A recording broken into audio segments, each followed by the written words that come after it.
Hello मित्रांनो, जय Maharashtra. Welcome to physics पढ़ा एकेडमी। और आज हम फिर से आ चुके हैं लेसन नंबर 2 लेके, that is life process in living organism part 1। और इसके अंदर का हमारा आज होने वाला टॉपिक नंबर 5 या तो बोलो लेक्चर नंबर 5, जहां पे हम लोग बहुत इंपॉर्टेंट प्रोसेस जो लिविंग ऑर्गेनिज्म में होता है उसको डिस्कस करेंगे, दैट इज सेल डिवीजन। तो मैं आपको बता दूं, सेल डिवीजन ये बोर्ड पॉइंट ऑफ व्यू से बहुत इंपॉर्टेंट टॉपिक है, यानी कि बोर्ड एग्जाम में इसके ऊपर क्वेश्चन बनते ही है, इसलिए ये टॉपिक को समझना आपके लिए बहुत इंपॉर्टेंट है। और ये टॉपिक आप लोगों को बहुत अच्छे से मैं समझाने वाला हूं, तो आप लोगों को रेडी हो जाना। एनिमेशन की मदद से मैं समझाने वाला हूं, तो सब लोगों को रेडी हो जाना। एक नोटबुक एक पेन ले लो और हम लोग स्टार्ट करते हैं, ठीक है। तो ये जो हमारा टॉपिक है, ये टॉपिक सेल डिवीजन के ऊपर, यानी कि किस तरीके से सेल डिवाइड होता है और ऑर्गेनिज्म का ग्रोथ होता है, ये सारी चीज को हम लोग डिटेल में डिस्कस करेंगे। Okay, so without wasting of time let us begin. So how you can सी हमारा जो टॉपिक नंबर 5 है सेल डिवीजन, और इसके अंदर हम लोग जो इंपॉर्टेंट टॉपिक पढ़ने वाले वो माइटोसिस पढ़ने वाले। दो टाइप के सेल डिवीजन होते हैं, एक माइटोसिस होता है, एक मियोसिस होता है। तो हम लोग माइटोसिस के बारे में समझने की कोशिश करने वाले, ठीक है। तो स्टार्ट करते हैं हम लोग। सबसे पहले सेल डिवीजन ये है क्या? ये एक एसेंशियल लाइफ प्रोसेस है, यानी कि सेल डिवीजन के बिना, ये अगर एसेंशियल है तो इसके बिना काम नहीं बनने वाला है, ठीक है। तो सेल डिवीजन एक एसेंशियल लाइफ प्रोसेस है। यहां पे सेल का डिवीजन होता है। हमें पता है कि भाई कोई भी लिविंग ऑर्गेनिज्म होने दो, सबका जो बॉडी है वो एक छोटे से यूनिट से बना है, जिसको हम लोग क्या बोलते हैं? सेल बोलते हैं।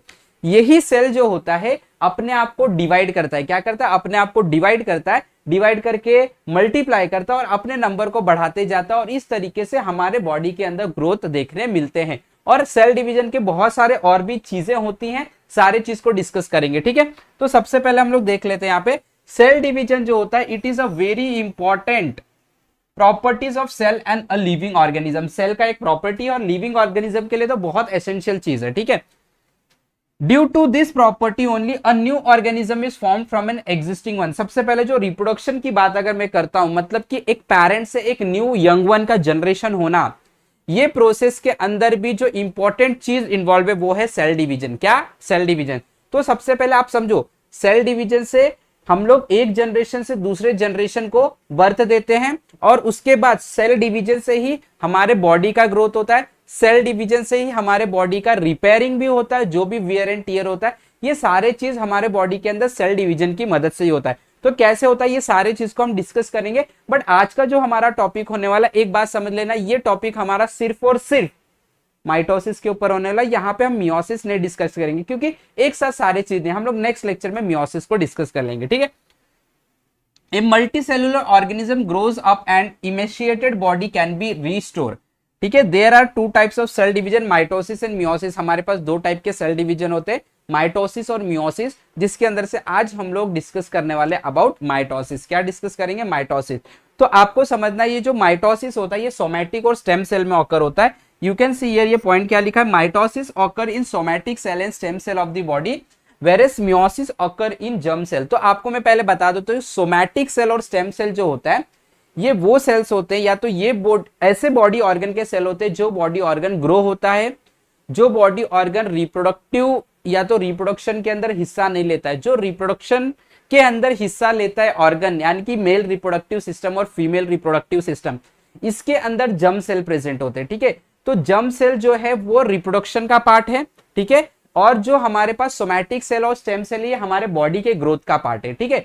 तो ये जो माइटोसिस के बारे में हम लोग सीखने वाले हैं, ये माइटोसिस वाला प्रोसेस सोमैटिक और स्टेम सेल में होता है, ये जर्म सेल में नहीं होता है, ठीक है। जर्म सेल कहां पे मिलते हैं? जर्म सेल हमारे जो रिप्रोडक्टिव ऑर्गन होते हैं उसके अंदर पाए जाते हैं। यहाँ पे हम सोमैटिक सेल की बात करें, जैसे मेरा स्किन जो है ये स्टेम सेल सोमैटिक सेल से बना हुआ है, ठीक है।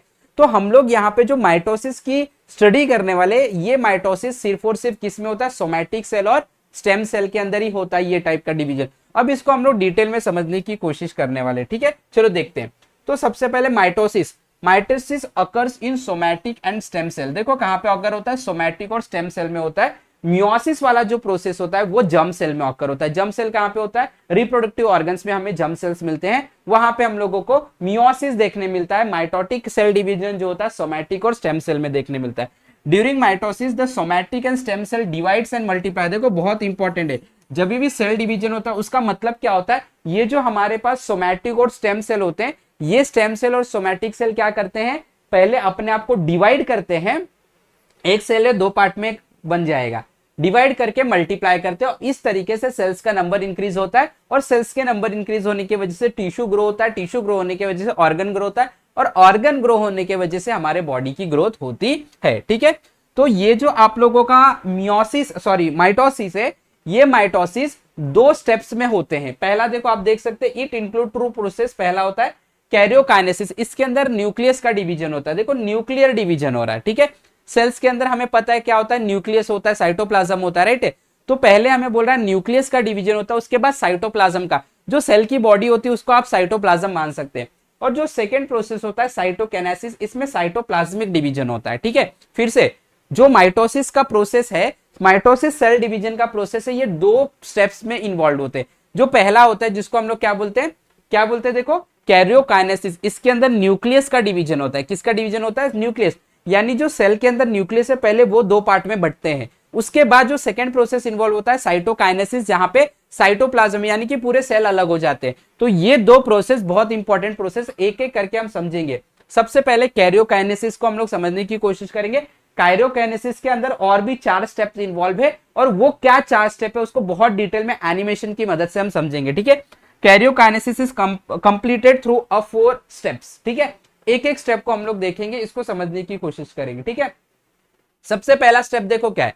सबसे पहला जो स्टेप है इसको हम लोग बोलते हैं प्रोफेज। क्या बोलते हैं, प्रोफेज। फिर से क्या बोलते हैं, प्रोफेज। तो आप पहले बात समझो, प्रोफेज में ये सेल डिवीजन में क्या होने वाला है। यहां पे हम लोग कैरियोकाइनेसिस स्टडी कर रहे हैं, इसके लिए न्यूक्लियस डिवीजन होने वाला है, न्यूक्लियर का डिवीजन होने वाला है। न्यूक्लियस के अंदर कौन है इंपॉर्टेंट, जो यहां पे सेल डिवीजन के अंदर हिस्सा लेने वाला है। तो आंसर है इसके अंदर जो हमारे पास क्रोमोसोम्स होते हैं, जिसके ऊपर डीएनए होता है, हमारे पूरे बॉडी का डेटा होता है, वो प्रेजेंट होता है न्यूक्लियस के अंदर। कौन, क्रोमोसोम। तो यहाँ पे बेसिकली क्रोमोसोम हिस्सा लेते हैं इस पर्टिकुलर स्टेप्स में, इस पर्टिकुलर प्रोसेस में। कौन हिस्सा लेता है, क्रोमोसोम्स हिस्सा लेते हैं। ठीक है, क्रोमोसोम जो होता है वो डीएनए से बना होता है। ये जो डीएनए होता है ये पूरे हमारे बॉडी का डेटा स्टोर करता है in the form of a genes. ठीक है, इस चीज को हम लोग डिटेल में स्टडी करेंगे। तो देखो ये जो प्रोसेस होता है इसमें होता क्या है।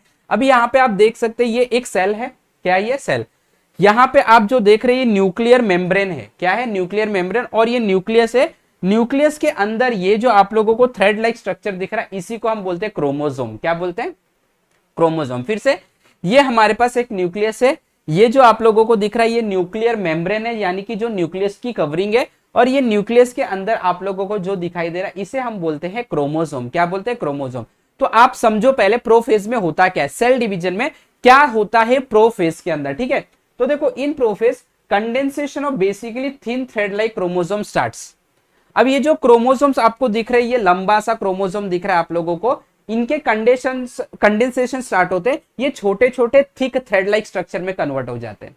ठीक है, ये क्या करेंगे, अपने आप को छोटे छोटे थ्रेड लाइक स्ट्रक्चर में कन्वर्ट कर लेंगे। इसी प्रोसेस को बोलते हैं condensation. Due to this they become short and thick, छोटे हो जाते हैं, थोड़े जाड़े हो जाते हैं। And they start to appear along with their pair of sister chromatids. अब ये क्या करते हैं, ये छोटे छोटे ऐसे बहुत सारे थ्रेड लाइक स्ट्रक्चर हो जाएंगे। अब ये क्या करेंगे, पेयर बना लेंगे। जब ये पेयर बना लेंगे इसको हम लोग बोलते हैं सिस्टर क्रोमैटिड्स। क्या बोलते हैं, सिस्टर क्रोमैटिड्स।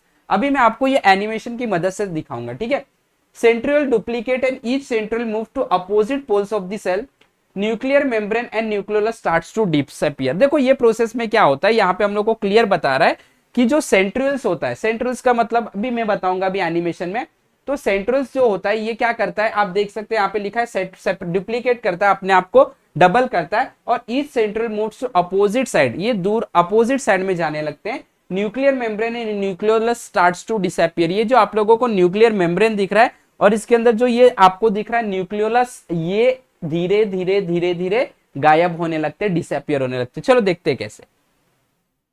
देखो आप सबसे पहले समझो इसके अंदर, यहाँ पे ये जो हमारे पास प्रोसेस है इसको समझते हैं। जस्ट अ सेकेंड, यहाँ पे आप देखो ये कंडेंस हो गया और ऐसे छोटे छोटे शॉर्ट थिक लाइक स्ट्रक्चर में कन्वर्ट हो गया। अब क्या करेंगे ये लोग, क्या करेंगे ये लोग अपने पैर बना लेंगे, जिसको हम लोग बोलते हैं सिस्टर क्रोमैटिड्स। क्या बोलते हैं हम लोग इसको, सिस्टर क्रोमैटिड्स। अभी देखेंगे हम लोग यहाँ पे। देखो ये सबसे पहले फिर से मैं स्टार्ट करता हूं। यहाँ पे ये जो आप लोगों को प्रोसेस दिख रहा है, ये प्रोसेस क्या था, ये आपके पास एक न्यूक्लियस था। इसको ध्यान से समझो, पहला वाला जो प्रोसेस होता है प्रोफेज, इसमें होता क्या है, इसके अंदर ये जो आप लोगों को क्रोमोसोम दिख रहा है ये पहले क्या करेंगे, कंडेंस हो जाएंगे। क्या हो जाएंगे, कंडेंस हो जाएंगे। क्लियर हो गया। नेक्स्ट स्टेप में क्या होगा, ये जो न्यूक्लियोलस दिख रहा है और आप लोगों को न्यूक्लियर मेम्ब्रेन दिख रहा है, ये लोग डिसअपियर होना स्टार्ट करेंगे। देखो न्यूक्लियर मेम्ब्रेन डिसअपियर, अब न्यूक्लियोलस भी डिसअपियर हो जाए। तो इतना काम जो है वो प्रोफेज में होगा। अब हम लोग नेक्स्ट स्टेप में पहुंचेंगे। ये नेक्स्ट स्टेप को हम लोग बोलते हैं, आप देख सकते हैं, मेटाफेज। ये कैरियोकाइनेसिस का सेकंड, कैरियोकाइनेसिस में 4 स्टेप्स इन्वॉल्व है, ये सेकंड स्टेप है मेटाफेज। अब ये मेटाफेज में क्या होता है इसको भी समझ लेते हैं। देखो nuclear membrane completely disappear, nuclear membrane तो गायब हो गया पूरी तरीके से, कुछ भी न्यूक्लियर मेम्ब्रेन दिख रहा है नहीं। अच्छा फिर क्या होगा, chromosome complete their condensation and become clearly visible along with there sister chromatids. देखो क्रोमोसोम्स पूरी तरीके से आपको विजिबल है और ये सिस्टर क्रोमैटिड्स के साथ पेयर में आप लोगों को दिखाई दे रहे हैं। क्लियर है सब लोगों को। ऐसे इस तरीके का ये क्या करेंगे, पेयर बना लेंगे। All chromosome are arrange parallel to the equatorial plane. ये जितने भी आपको क्रोमोसोम दिख रहे हैं इक्वेटोरियल प्लेन में ये क्या करेंगे, अपने आप को एडजस्ट कर लेंगे। ये पूरे के पूरे क्रोमोसोम इक्वेटोरियल प्लेन में आ जाएंगे, अपने आप को अरेंज कर लेंगे। A special type of flexible protein fibre, spindle fibre is formed between the centromere of each chromosome and both centrioles. अब देखो यहाँ पे आपको स्पिंडल फाइबर दिखाई देगा। ये स्पिंडल फाइबर आप लोगों को जो दिख रहा है, ये स्पिंडल फाइबर इन लोगों को अलग करने के लिए हिस्सा लेगा। इसको हम लोग डिटेल में समझते। देखो सबसे पहले ये लोग इक्वेटोरियल प्लेन के अगेंस्ट में क्या होगा, अगेंस्ट में नहीं इक्वेटोरियल प्लेन में अलाइन होगा। अब क्या होगा, ये जो स्पिंडल फाइबर है इन लोगों को, एक सेकेंड, हाँ ठीक है, ये इक्वेटोरियल प्लेन में अलाइन होगा, ये स्पिंडल फाइबर अपीयर हो जाएगा। ठीक है, अब इसका जो नेक्स्ट वाला प्रोसेस है वो जो आएगा वो स्टेप नंबर 3 में आएगा, जिसको हम लोग बोलते हैं एनाफेज। अब एनाफेज में क्या होगा इसको भी समझ लेते हैं। इन anaphase centromere split and thereby sister chromatids of each chromosome separate and they are pulled apart in opposite direction with the help of spindle fiber। फिर से समझो यहाँ पे क्या होगा, देखो यहाँ पे इसका जो सेंटर दिख रहा है, सारे ये आप लोगों को जो दिख रहे हैं, इसका जो सेंटर होता है इसको हम लोग बोलते हैं सेंट्रोमियर। ठीक है, क्या बोल रहा है, in anaphase centromere splits and thereby sister chromatids of each chromosome. हर एक क्रोमोसोम के सिस्टर क्रोमैटिड्स अब अलग होने लगेंगे, अपोजिट साइड जाने लगे। सेंट्रोमियर क्या है, इसका जो सेंटर है सेंट्रोमियर, ये सेपरेट होके अलग अलग कर देगा सबको और ये अलग अलग अपोजिट पोल पे जाने लगेंगे with the help of this spindle fibre. ठीक है, चलो देखते हैं।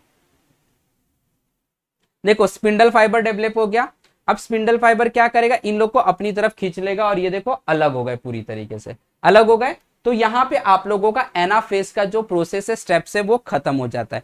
अब इसके बाद का जो स्टेप आता है उसको बोलते हैं हम लोग टीलोफेज। ये चौथा स्टेप होता है किसके अंदर का, कैरियोकाइनेसिस का चौथा स्टेप है ये, किसके अंदर का, कैरियोकाइनेसिस का चौथा step, which is called as, yes क्या बोलते हैं, टीलोफेज। चलो देखते हैं इसमें क्या होता है। Now the chromosome which have reach at opposite pole of the cell now start to decondense. अब जो अपोजिट पोल में पहुंच चुके ये लोग वापस से डीकंडेंस होकर थ्रेड लाइक स्ट्रक्चर बनने की कोशिश करते। पहले थ्रेड लाइक स्ट्रक्चर थे, अब ये क्या होंगे, वापस से डीकंडेंस हो जाएंगे। क्या हो जाएंगे, डीकंडेंस हो जाएंगे। ठीक है, they become thread like thin and invisible. A nuclear membrane is formed around each set of chromosome reach at the poles. अब यहाँ पे वापस से न्यूक्लियर मेम्ब्रेन अपीयर होना स्टार्ट हो जाएगा। देखो यहाँ पे क्या हुआ, ये जो क्रोमोसोम थे ना, इसके डिवीजन हो गए, राइट है। अब से वापस से जो आप लोगों का न्यूक्लियस है, वापस से आप लोगों का जो न्यूक्लियर मेम्ब्रेन है, ये पूरी तरीके से डेवलप होना स्टार्ट हो जाएगा। दस इस वजह से 2 daughter nucleus are formed in the cell. इसके अंदर 2 न्यूक्लियस बन जाएंगे। इन लोग मिलके एक न्यूक्लियस बनाएंगे, इन लोग मिलके एक न्यूक्लियस बनाएंगे। इस तरीके से 2 न्यूक्लियस बन जाए। देखो नेक्स्ट स्टेप, देखो ये अलग हो गए। वापस से देखना आपको, ये लोग एक न्यूक्लियस बनाएंगे, इसके चारों बाजू में न्यूक्लियर मेम्ब्रेन आ जाएगा, इसके चारों बाजू में भी न्यूक्लियर मेम्ब्रेन आ जाएगा, ये इस तरीके से। और उसके बाद देखो आप 2 अलग अलग न्यूक्लियस के अंदर ये सेपरेट हो गए, कंडेंस हो गए। सारे के सारे जो क्रोमोसोम थे सिस्टर क्रोमैटिड, ये कंडेंस हो गए और वापस से थ्रेड लाइक स्ट्रक्चर बना दिए, क्रोमोसोम बना दिए। अब देखो 2 सेल में क्रोमोसोम चला गया।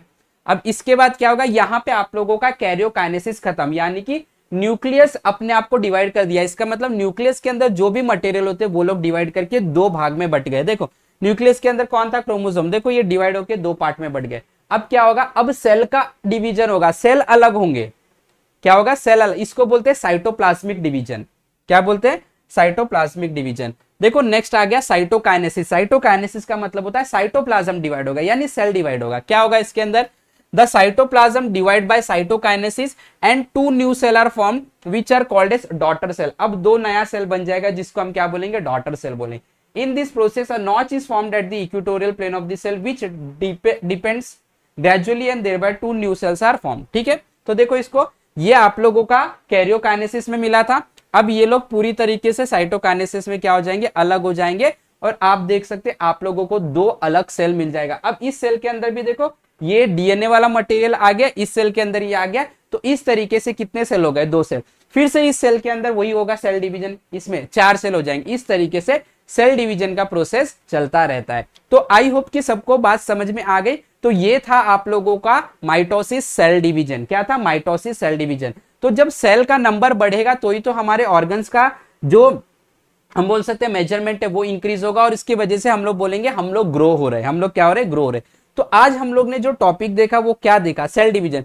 सेल डिवीजन एक बहुत important essential life process, because without cell division हम लोग का ग्रोथ पॉसिबल नहीं है। सेल डिवीजन 2 टाइप के होते हैं, एक माइटोसिस होता है, एक मियोसिस होता है। माइटोसिस सेल डिवीजन हमने देखा, इसमें 2 पार्ट होते हैं बेसिकली। सबसे पहले mitosis cell division somatic cell और स्टेम सेल में होता है, राइट।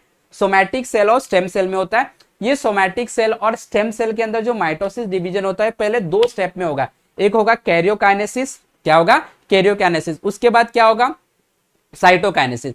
कैरियोकाइनेसिस में न्यूक्लियस के जो मटेरियल होंगे वो डिवाइड होंगे, उसमें 4 स्टेप इन्वॉल्व होता है, प्रोफेज, मेटाफेज, एनाफेज, टीलोफेज। और उसके बाद क्या हो जाएगा, उसके बाद आएगा साइटोकाइनेसिस, यानी कि उसके अंदर साइटोप्लाज्म यानी कि सेल डिवाइड होगा, और इस तरीके से एक कंप्लीट माइटोटिक सेल डिवीजन हिस्सा लेता है, या तो आप लोगों के बॉडी में इस प्रोसेस को देखने मिलता है। क्लियर हो गया, आई होप सब लोगों को बहुत अच्छे से समझ में आ गया what is mitosis cell division. अब नेक्स्ट लेक्चर में हम डिस्कस करेंगे अबाउट मियोसिस सेल डिवीजन, जो कि बेसिकली जर्म सेल में होता है, जो कि बेसिकली जो रिप्रोडक्टिव सेल्स होते हैं उसको बनाने की कोशिश करता है। मेल के केस में वो स्पर्म होता है और फीमेल के केस में वो एग होता है। तो इस चीज को हम लोग नेक्स्ट लेक्चर में समझने की कोशिश करेंगे। तो आई होप आज का जो सेशन था सबको बहुत अच्छे से समझ में आ गया। इसके ऊपर जो भी क्वेश्चन है वो प्रैक्टिस कर लेना, मैं भी प्रैक्टिस करवाऊंगा। बोर्ड्स में जो क्वेश्चन आया इस टॉपिक के ऊपर उसको भी अच्छी तरीके से आप लोगों को प्रैक्टिस कर लेना। 2027 का बोर्ड आप लोग बहुत अच्छी तरीके से निकालना है, बहुत अच्छे मार्क्स लेके आना, और फिजिक्स पढ़ाई एकेडमी के साथ वो चीज होगा। ठीक है, तो अगर आप चैनल पे नए हो तो सब्सक्राइब कर लेना है, वीडियो को लाइक कर देना, अपने फ्रेंड्स को शेयर कर देना, नोटिफिकेशन बेल को हिट कर देना,